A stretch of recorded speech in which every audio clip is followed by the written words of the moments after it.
cheap. 99%. 关南那个本来 Yeah. Well, yeah, but they have to get past that first. Oh, sure. I can. This is. I read off it out. No, yeah, no, that's okay.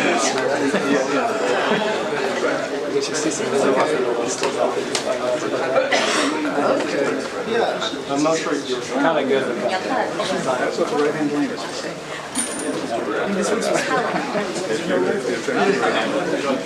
You don't really get it. I hope it's autonomous, otherwise.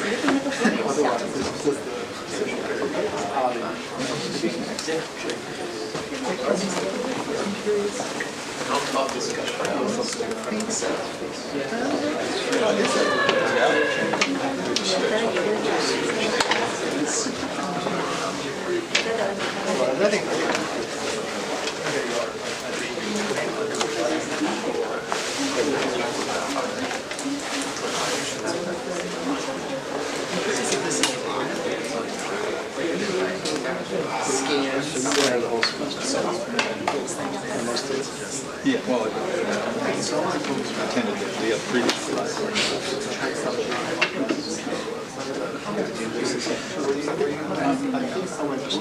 industry apparently consulting. Kids are out of the house.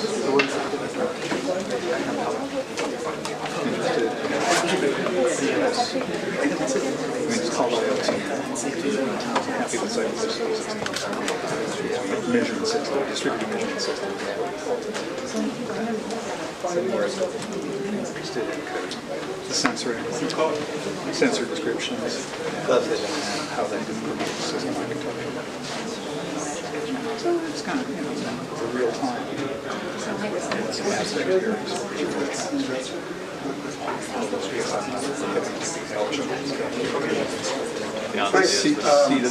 So the second talk is by David Shmoys about bike sharing. Great, thanks, Steve. I'm going to talk about primarily about one aspect of bike sharing, but I'll set the frame more generally as well. This is more recent work that's joined with an undergrad at Cornell, Hangil Chung and Daniel Freund, but as I say, it's really based on sort of ongoing series of papers with that are also with Shane and Owen. And indeed, the focus is going to be on incentives, and the picture in the upper right-hand corner is from a recent article in an online publication talking about city bike angels in an area of Brooklyn. And I'll tell you gradually what bike angels are. So bike sharing 101. Bike sharing systems, as they are at this point predominant in the US, are the station-based systems. Here you see a map of the system in New York and a station behind it. At a station is a set of docks which can be filled with bikes. And the key element of the system is the ability for a rider to rent a bike at any station and return it at any other. As I said, this is ongoing work that we did initially primarily with City Bike, but more generally now with Motivate, their umbrella company, impacting their systems across North America. And City Bike started in New York in May of 2013. To give you a sense of the volume, nearly 2 million rides per good weather month now. Velib at its peak in Paris was 3 million, as the other sort of most recognized station-based ride-sharing system, bike-sharing system. And give you a sense of overall volume, between 16 and 17 million rides in 2017. Currently, there are about 12,000 bikes, more than 700, really actually more than 800 stations, and there's ongoing expansion. And as I said, this has been part of work that we've done with City Bike since their inception. The main challenge in running one of these systems is imbalance, that on the left you see a station where a cyclist is arriving with no docks available, and on the right you see a user unable to rent a bike because the docks are all empty. And in some sense, that's the key challenge, is preventing cyclists from becoming angry at their inventory stockouts. This is a system that one gets a good sense of the data of usage throughout the day. And I know many of you have seen this movie, but I'm going to play it again anyway. So I'm going to show you a day in the life of New York. It's going to start at midnight. Each of those circles corresponds to a station. The diameter of the station is proportional to the net flow of bikes at that station. Red is going to be outgoing traffic. Blue is going to be ingoing traffic. And let's start it, assuming it wants to come up. Oh, gee, no? There we go.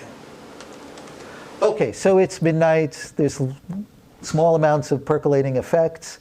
As we head into the beginning of the rush hour, the transit hubs at Penn Station, the Port Authority are going to turn red. The financial district is going to turn blue. And here we see it. They're the red, the blue for the financial district. The East Village, a residential area, turns red, and Midtown turns blue for commercial incoming traffic. And this explodes through the morning rush hour. Now by 10 o'clock, it starts fading off. There'll be a little bit of a pickup at around lunchtime of increase of rides. And then the other key element of bike share traffic is that we'll see the same thing in reverse for the late afternoon rush. Midtown turns red, the financial district turns red, the East Village turns blue, and the transit hubs turn blue of incoming traffic. So, and the afternoon rush ends takes a bit longer to die down, and then we percolate back to just this noise throughout the system. Okay, so there you sort of see the texture of neighborhoods. New York, as cities goes, is relatively heterogeneous in that there's a mosaic of characteristics of stations that are actually relatively physically close to each other. Other cities are more partitioned between different larger areas of different kinds of behavior. The system, of course, keeps track of itself. That this shows a plot of one very boring station in Brooklyn, the number of the time of day on the x-axis and the number of bikes currently docked at that station. To give you a sense why I say that's boring, the green line across the top is the capacity. So this is a relatively large station. This is a station in Midtown, in contrast. 3 days of the same week, and you sort of see tremendous volatility. This spike, for example, or maybe even clearer, this spike is a rebalancing truck, that a truck arrived with a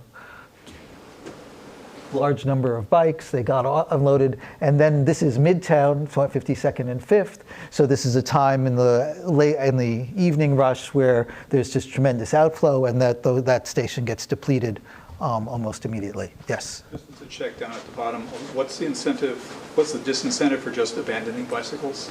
$1,000 deposit on your credit card.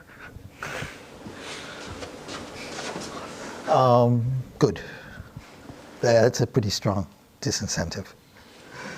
I mean, first there are overage fees, and then it's good.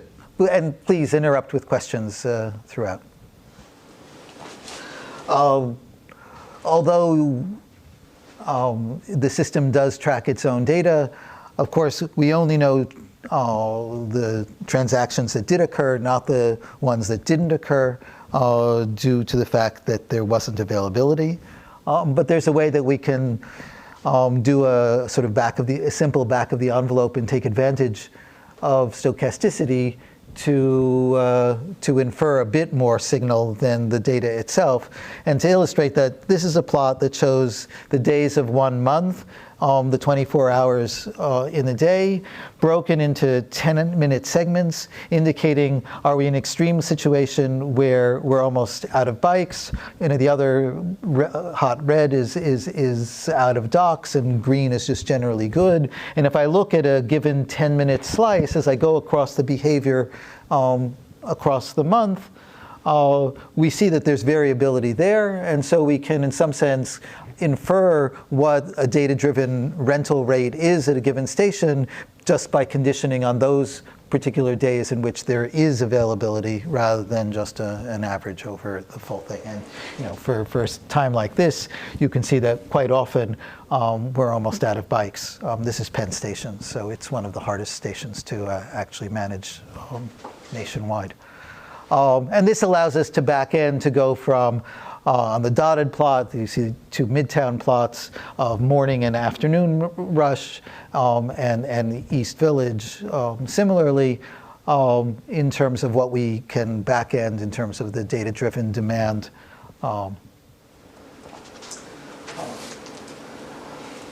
Weekdays and weekends are very different, not terribly surprising. This is a graphic that shows weekdays and weekends, the 25 pair-to-pair, end-to-end pair of most rented routes. And what you can see, of course, is during the week that there's a lot of this sort of crosstown, midtown traffic where there is not great public infrastructure. Whereas on the weekends, it's overwhelmingly dominated by rides down the scenic west side and through Central Park. No surprises, but the data all just, this is all just living in the data. Okay. At the core of all of the work that we've done is a model of performance of the system, which is really geared towards the idea of planning guided by the data. And of course, the main message is everything I just said. Most trips are by commuters. The heaviest usage is in rush hour. The planning period really can be thought of as from 6 a.m. to midnight, where most of the activity occurs, and then there's a quiescent period between midnight and 6 a.m. And the first issue as a modeler is that we want a way of evaluating the state of the system as a function of where we are in the planning period. And the metric that we're going to think about is we're going to posit some underlying stochastic model of traffic, of renting and returns throughout the system throughout the day. And then if I look at from a given point of time till the end of the planning period, let's relative to that stochastic model of traffic and the current state of the system, view what the expected total number of stockouts, either out of bikes or out of docks, are going to be as we play out the rest of the planning period. Really the number of upset customers. And a little bit more detail, how we actually modeled the stochastic traffic is a Poisson flow of bikes that we have time varying, piecewise constant Poisson processes that give both the rental rate and return rate for each station in half-hour intervals throughout the day. And then as I look at each individual station, that can be modeled by a continuous time Markov chain, and then that allows us to turn the crank and have these kinds of functions. And so for every initial point, we'll have a cost function, which is just the expected total number of outages over the remainder of the planning period as I think about what happens at each station, and then I add that up over all stations. In thinking about system state. But different stations are very different, and it's sort of just to, as a check, I'll show you a few plots of what those stations look like. This is the Port Authority, one of those transit hubs. So on the x-axis, we have the number of bikes at 6 a.m., and the y-axis, we have the cost, the number of outages that are expected over the rest of the day. And because that's a source of tremendous outflow at 6 a.m., every additional bike that I have in the station at 6 a.m. saves me 1 in terms of the overall objective function, and we see this nice slope of -1 on that. That boring station in Brooklyn, basically, as long as we had a reasonable number of bikes there, we can get it down to expect no stockouts. But even so, it's very insensitive to the original number at 6 a.m. because there just wasn't a lot of activity there. And it was kind of balanced in and out. station in Midtown, again, we have this great inflow of traffic. Every dock filled at 6 a.m. will lead to an additional outage as that flow comes in as the course of the morning rush hour. But then there's every range of possible behaviors in between that with more interesting behavior and for each station there is an associated target of how many bikes that we would want at 6 a.m. And then this, of course, gives rise to an associated optimization problem. If I've got a fleet of bikes, how do I ideally want to position them throughout the system so as to minimize the overall cost of the state? But it also gives us a way of sort of thinking about the idealized allocation is over the course of the day, and that may vary as well. Okay, questions? No?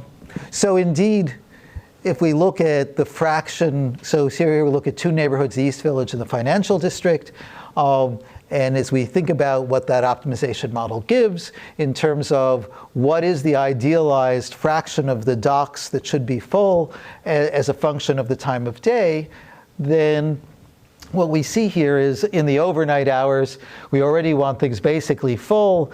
But then as we exit the morning rush and go to the afternoon rush, we want the idealized version is this quick transition between wanting it completely full to being completely empty.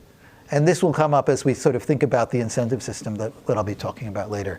And in the, opposite way, in the financial district, we want, some amount of bikes, but not completely empty because there's some overnight traffic, they work hard.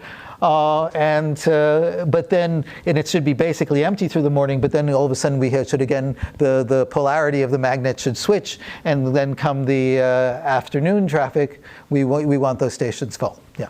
So in the previous slide, why is the dissatisfaction increasing with the number of bikes? Because they're exceeding the capacity? Because then I'm going to be having users come in and not show up and there won't be a dock available. Right, so it's this two-sided inventory that there's a fixed capacity of docks. If I have too many bikes there, people are going to try to return bikes, and there won't be docks. And I'm just treating them for the purposes of this as in a symmetric way. Yeah. In terms of indications of dissatisfaction for empty docks, does a customer register, and are they identified? Do they register a complaint, and are they identifiable at that point? No. So this is I mean. These are objective functions measured by rates of traffic, and that would not going back to actual specific users. But just thinking about the mechanism. So we don't. I mean, again, we don't know. I mean, in some systems, there actually is a button on the kiosk that tells you you want an extra 15 minutes worth of time, and you're going to move it. Then be told where your nearest available dock is. I know that the system in Tel Aviv that I use has this functionality. I'm not sure. That's for inbound, but it's not in an ideal world. That's just as your rideshare company keeps track of your app openings. I mean, ideally, if people really went to their app, as I do in using Go Bike Here, and want to know whether whether the dock the station I use, there would be a way of gaining an extra signal of knowing that source. But that's not entering into the system in any concrete way. Good. Other questions? Yeah. Is the goal here to not have unsatisfied customers, or is the goal to make the best profit margin? So one of the nice things about the partnership with Motivate is that we convince them that they should just think about social good and think about it clearly aligns to some extent with profit, but and we'll get to pricing in a minute, their overwhelming income stream is through annual subscriptions. Understanding exactly what performance does or doesn't, correspond is itself a tricky modeling issue. But this is what they're using, more or less. This is a scatter plot that shows that if I look at how I'm thinking about the idealized state of the system, apportioning bikes throughout the system for the afternoon rush hour, or the start of the afternoon rush hour, let's say at 4 p.m., and the start of the morning rush hour, and I look, each of these points in this scatter plot corresponds to one station. So if all traffic were this antipodal, like the financial district or like Midtown, all of the points would either be in the upper left-hand corner or the lower right-hand corner. But you see that the system, in looking at over the hundreds of stations, exhibits far more diverse behavior in terms of what the idealized fraction of docks filled for an idealized state of the system. Okay, good. So the goal is to take this data and help it to improve operations, and to use this user dissatisfaction function as a guide.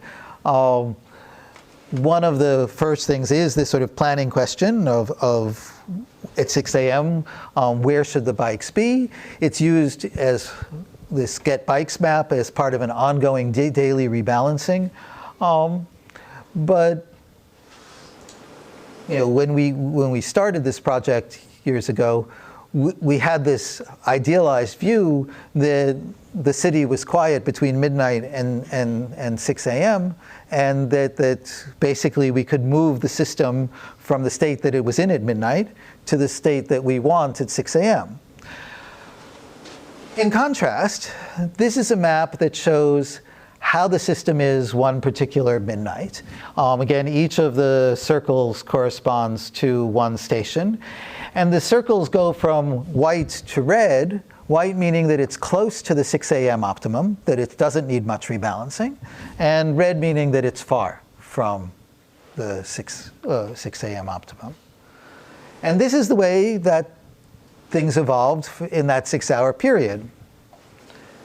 And I know you're all staring and saying that that could very well have been the same map. No, it's not quite. I can point out a few places where life did get better. But certainly a takeaway is that motorized rebalancing in using the system as it currently stands is really just a drop in the bucket in terms of trying to make good on the promise of what we think that should be happening with the system. So one question, and this was implicit in those first plots that I have, that the Midtown station had under 40 docks, whereas that Brooklyn station had over 60. One question is, are the docks in the right place? The system was set up in the absence of data, knowing how the system would be used, and now we have the data, so the docks themselves are just heavy pieces of metal and machinery sitting on top of the sidewalk. A crane can come along, put it onto a flatbed, and move it over to another location, or a set of 3 of them, over to another station with relatively little cost. If we can reconfigure the system itself to get better performance, then that would be something that's worth doing. And indeed, that is something that's worth doing. This is a plot that shows how the daily objective could improve as a function of the number of docks moved. The punchline, I won't go through the numbers, is that an investment of moving something like 500 docks, 2.5% of the system at that time, decreases the effect, the overall cost incurred by as much as what is being invested into daily motorized rebalancing. So, and indeed, this, not at this scale, but at a somewhat smaller scale, is already happening, has already happened in New York, and is the same philosophy is being applied to other cities throughout the network. Is this one-time movement? Or This is one-time move. This is one-time move. And indeed, there's also analysis that says it's not sensitive to seasonality issues and the like. Yeah. But perhaps like changing the configuration also changes the pattern of traffic. Yes, but so Daniel is smiling because he can show you plots, which I didn't include here because I wasn't supposed to be talking about, this is all framing to get to incentives, but we can see a before and after, and that where docks have been moved, we're seeing that there aren't newfound dock outages, and yet where it's being moved to, we're getting increased usage as well. So. just as a check, there aren't any easements or rentals, long-term leases or something on total size of dock areas.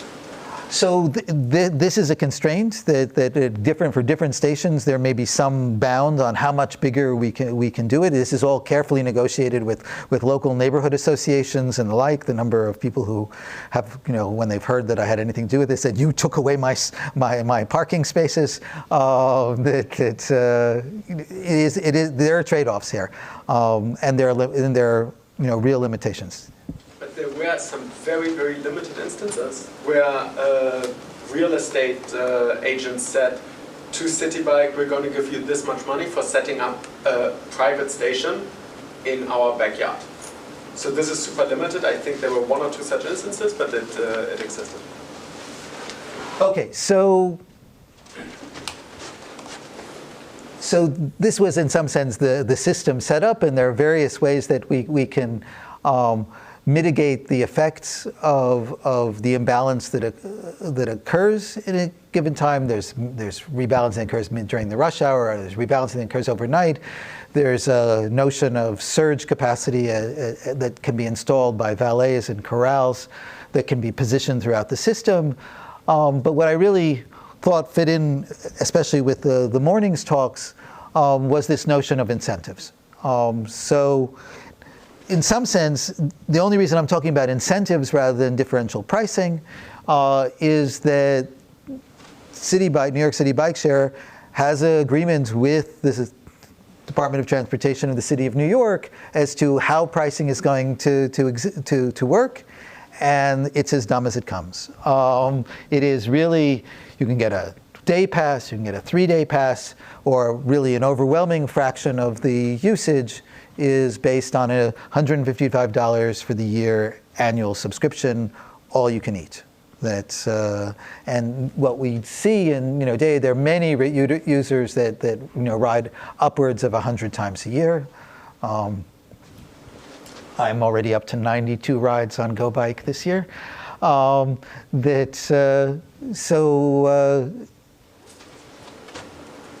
Their subscription isn't paying for the rebalancing that costs that are incurred, and this is worked in. This is non-negotiable. So what we would like to do is encourage rides that help the system. So we can't charge more for the overused downstream rides, but we can incentivize users to make use of the system upstream that actually help, and they give us a cheaper form of crowdsourcing rebalancing. And we've worked with them over a couple of years by now in leading towards this program which they call Bike Angels. So how does this work? You open your app and you can see a map, and these are all just screenshots off of the web, so this is real. Stations where you want to you get incentivized to drop off, stations where you will get incentivized to pick up. You can earn a point at either end, and this is just a point scale that riders earn points by helping the system. There are various levels for rewards that you get. Originally, it was set up more in the context of a raffle for giving out prizes. Now they're just more sort of 10 points you get that, 25 points you get that. There is a leaderboard that's gamified, and then there are sort of your lifetime angel status as opposed to 2-week intervals. And then there are user quotes that are on there, which I like to do a Bike Angels workout where I'll bike north in Central Park to an empty station, then run back down the park and repeat a few times. Anyway, so in the evolution of this setup, in general, this was an education for me in terms of understanding the innate caution of the corporate entity, because it was clear that this made sense, and it was also something that from the moment we first proposed it, there was a good deal of pushback of, well, this would confuse users, that this would be too complicated to manage. And one of the trade-offs was that in the first year when they ran a system-wide pilot, they invited 10% of the users, 1% signed up to be bike angels. That map was static. That there were a certain set of stations in the morning that you got a point for renting. There was a certain set of stations you got a point for whichever I didn't say, renting. Maybe I said the same thing twice, but you know what I meant. And there was a fixed period of time that those incentives were in place for the morning rush hour, and then a similar setup for the afternoon. Okay, so yes. And they pay regular rates, they're just rebated in points? It just rebated in points. So initially there were some amount of raffles, that there were some MasterCards, that with MasterCard was a sponsor, and so that there were some cash equivalent prizes. The standard thing that they converge to is this sort of 1 week extension of your annual subscription for free. Which of course is a win-win situation, because I mean you're encouraging use by the people who are making it easier to run the system overall. They pay standard rate. But they pay you still, I mean, that initial membership. So in principle, you could just keep extending it by you could go for free indefinitely, having played the initial membership, but still having to incur that fixed cost up front. So I won't go through the details about how the target set of rides were generated, but we looked at data from that first year in a limited time interval of weeks that the incentive system was active, at all of the rides that were from these incentivized stations. And so each of the points that you see here corresponds to one ride which is incentivized either at the start or at the end. And this is just across the morning rush hour, so this is a question over from 6 to noon. And what I'm indicating for each point is then what was the change in those cost curves, in those user dissatisfaction functions, as a result of that ride. So, a ride like this is one where we really did want to do that incentivizing because that really improved the overall state of the system as measured by the user dissatisfaction functions. This ride we certainly didn't want to or that pickup return we didn't want to incentivize because it actually made the cost function worse. Yeah. Would you get 2 points if you did a... Yes, indeed. And that's the way the system is structured. So in some sense, we just completely decouple pickup and drop off in terms of the valuation. So in an idealized world, if I painted all of the points that were incentivized red and all those that were not incentivized blue, this is the scatter plot I would want. Well, or maybe not. Maybe that's not fair, because after all, there is some cost to each incentivized point, that it is a currency that has some implicit value. And so one might want to instead think about a different bar and saying that these are the ones you really want to incentivize versus the points below. But that's the kind of threshold and calibration that one should think about. So there are a number of ways in which one might think about determining which stations get incentivized for pickup or return. What I already started talking about was this purely static way. We just determine a set of stations and it stays that way throughout the trial. And this is what that first year's data looked like for that time period in terms of which ones we incentivized and which ones we didn't. And it's like art. You might think it's good, you might think it's bad. There's sort of room for interpretation there. I mean, there's certainly, there's a lot of red that's up there that we incentivize good rides, and there's the things we didn't want to incentivize, we mostly didn't incentivize. But there's still a fair amount of red that's below zero, and there's still even some blue that's sort of left on the table. Put another way, this is a histogram of the rides. As we think about the change of the objective, how we actually did in terms of incentive, we're incentivizing a fair amount of negative or not improving rides. And it shouldn't be surprising if you go back to those plots I showed earlier, because as I think about the end of the morning rush hour, then at some point I'm incentivizing exactly the wrong thing that I want. That if I'm incentivizing people to take bikes out of the financial district at 10 a.m., maybe that's already too late, because that bike really should stay there for when the polarity flips, and it should be then available for the afternoon.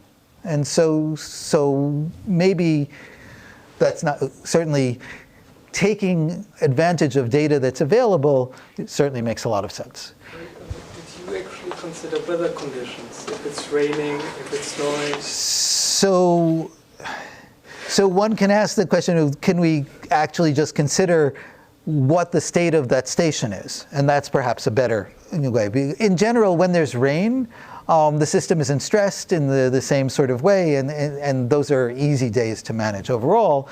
But this is exactly the question of am I going to think about this in an online way versus an offline way? Am I going to make decisions throughout the given rush hour period based on the state of that station? Or am I going to make a decision up front instead? So for example, a policy we call static hindsight is that at the start of any rush hour, we're going to make a decision based on the last W days. And we're just going to live with that decision for this is the period that we're going to incentivize it. Or we might do it in an aggregated basis based on neighborhoods, and then we'll cluster but again, in a static way.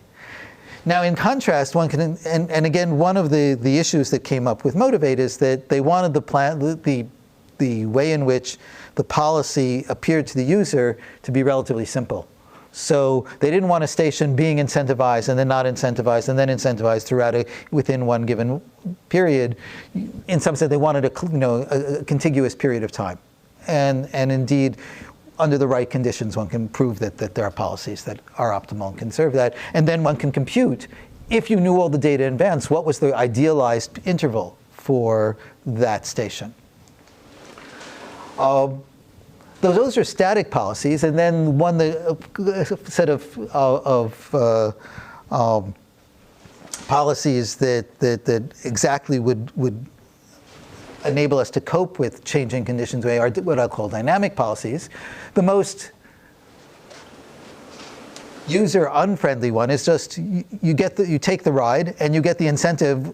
You get the point if it was a good ride after the fact or it isn't. We know whether or not it changed the objective function. That's what I'll call the dynamic. But of course, Motivate doesn't want that at all.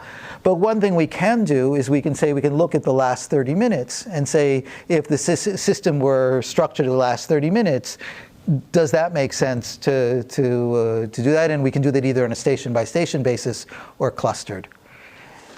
And we can, 30 is an arbitrary number, but that's actually what the system is using today. And just to give you a sense, this is the analogous scatter plot, again, looking back at the previous year's data of when I'm using that 30-minute clustering model in order to do that. And you can see that the transition from red to blue is much more consistent with what we want for our objective. And there's some numbers, but we won't worry about that. So just a few thoughts in conclusion, that as a data-driven exercise in helping to crowdsource rebalancing, this worked. The figure that they talked about last week was that on balance, there are a comparable number of crowdsourced rebalancing trips to what motorized rebalancing does, which of course from a sustainability point of view is great. Station-based bike share is only the tip of the iceberg. What's coming and is around in particularly in China, but in Europe, and with scooters and the like, non-station based approaches are going to be the way of the future. And I would maintain that pricing, and now we don't have to call it incentives because there isn't a fixed thing, is really going to be critical in making those systems work in a way that balances operational needs and maintenance needs with customer availability. And so I think there are many interesting challenges. There are even, if you look at a city like Seattle where there are multiple dockless bike sharing systems, there's room for interesting work in a sort of game theoretic way of having one pricing model against another that gets both the asymmetry of flow and the trade-offs between clustering for operations and dispersion for availability. So with that, I'll happy to take some questions.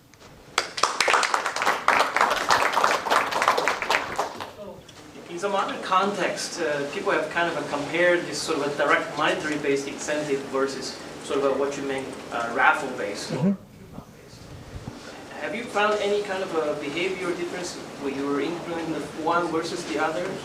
So I just don't know. I mean, it's the simple and truthful answer. I bet that this was a program we proposed in sort of their broad outlines to New York City Bike Share. And we proposed initially to be raffle-based, and they backed away from it being more raffle-based to. But I think there's an interesting. There's certainly a lot of room for work in the sort of mechanism design kinds of questions of how do you maintain user interest in being willing to, should you ramp up incentives? Should you start and back? I mean, this is all. Purely speculative and people going by the seat of their pants rather than with sort of well-substantiated science. Maybe one more comment on this question. One issue that doesn't usually arise in theoretical computer science when the raffle was implemented was that there was a lack of expertise on New York State raffle law, which is actually quite complicated and in order to not be... There's a legal implication. Yes. Yeah. I mean, you have to advertise the total prize that's being raffled away, and and what the odds of winning are, or bounds on the odds of winning are. Yes. I'm curious if it's possible to make a direct comparison between the incentive solution and just higher, more traffic solution. Is it possible to estimate improvement in objective functions per dollar spent? I would guess that it is possible. However, given that they're spending very little on this, I think I know which way the outcome will go.